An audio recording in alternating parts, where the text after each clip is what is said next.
Siguldā jau kopš februāra sākuma darbojas biedrības Cerības Spārni, izveidotais radošo darbnīcu un labdarības centrs Pogotava.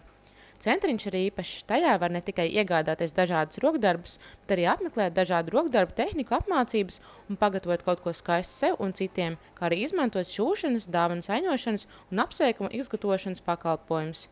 Taču Pogotavas mērķis ir vēl īpašāks. Tā pamatdoma ir tāda, ka šajā centriņā viss iegādātās lietas, ko cilvēks atnāk iegādājās, kad šie ienākumi tālāk tiek novirzīti labdarības projektam, kas saucās Cerību sēta, kur mēs kopīgiem spēkiem vēlamies izveidot tādu lauku vides ciematiņu jauniešiem ar garīgu raksturu traucējumiem, lai pēc skolas beigšanas viņiem būtu arī sava vieta, sava iespēja dzīvot cilvēku cienīgu dzīvi. Labdarības centriņa nosaukums Pogotava izvēlēts tādēļ, ka poga ir piemērota gan šūšanai, gan dekorēšanai, tā noder kā vienojošs elements. Savukārt vārds pogo saistās ar skanīgu Lakstīgalas trēlināšanu un labu garastāvokli. Un tā jau arī ir. Šeit ikdienu valda patīkama noskaņa, it īpaši dienās, kad notiek radošās darbnīcas. Šeit trešdienās ir konkrēta nodarbība ar konkrētu tēmu, un tad var nākt un uztaisīt tas, kas ir šī tēmā. Šobrīd mums ir lieldienu dekora izgatavošana, tur darbnīcā cilvēki rosās, izgatavo lieldienu dekorus, bet darba dienās pārējās, tad, kad nav šīs nodarbības, var nākt ar savām vēlmēm.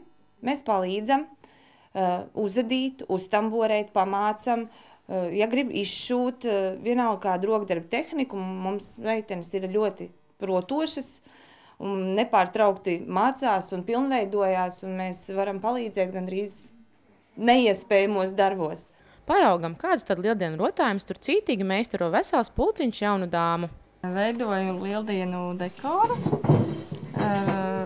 Sākumā nokrāsoju melnu podziņu ar gošu krāsu.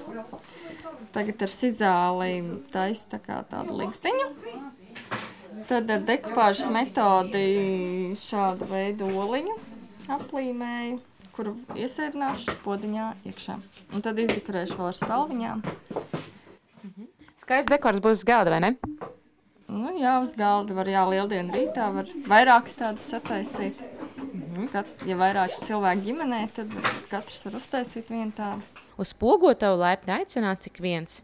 Svarīgi ir atcerēties to, ka iegādājoties kādu izstrādājumu labdarības centriņā, jūs ne tikai iepriecināsiet sevi vai kādu tuvu cilvēku, bet vienlaikus arī ziedosiet labdarībai un palīdzēsiet tiem, kuriem tas visvairāk nepieciešams, lai pēc iespējas ātrāk varētu izveidot kopienu Cerību sēta.